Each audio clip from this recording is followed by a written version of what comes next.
Volunteers are counting the number of homeless people we have in Salt Lake City. It helps make sure the city has proper funding to cover all of their basic needs. ABC4's Kayla Baggerly actually tagged along with them this morning to see how it all works.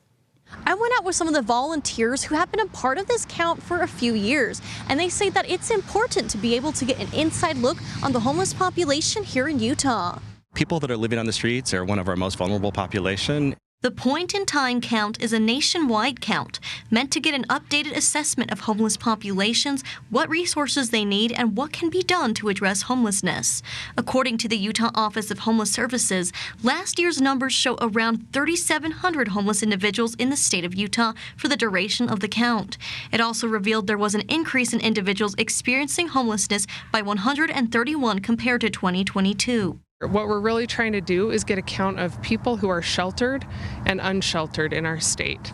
And that's a number that we use for planning purposes, crisis, winter response, and to inform what's happening. The count happening throughout the state. Here in Salt Lake County, 415 volunteers will be out for the next few days to do just that. They started today, and I walked along with them to understand what this looks like. Jason Miller and Chad Winter spent their morning interviewing homeless individuals, handing them blankets, water, and food certificates. I feel like this is a great opportunity for me to help, for me to give back, for me to help some people in our society that really need help. Survey questions include topics such as barriers to housing, as well as physical and mental health. Jason and Chad say their experiences have been eye-opening. Jason sharing one that stuck out with him.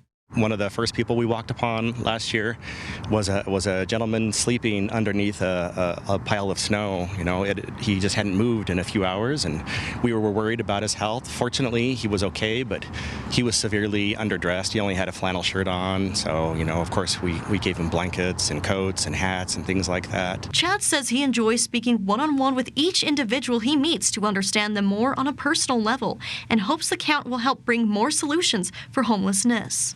One of the things that I've learned being out here is that there is a variety of situations that bring people to the streets.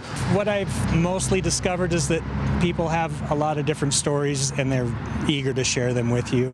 Volunteers will continue doing this count through Saturday, and the results are expected to be out around May. Reporting from Salt Lake City, Kayla Baggerly, ABC4 News.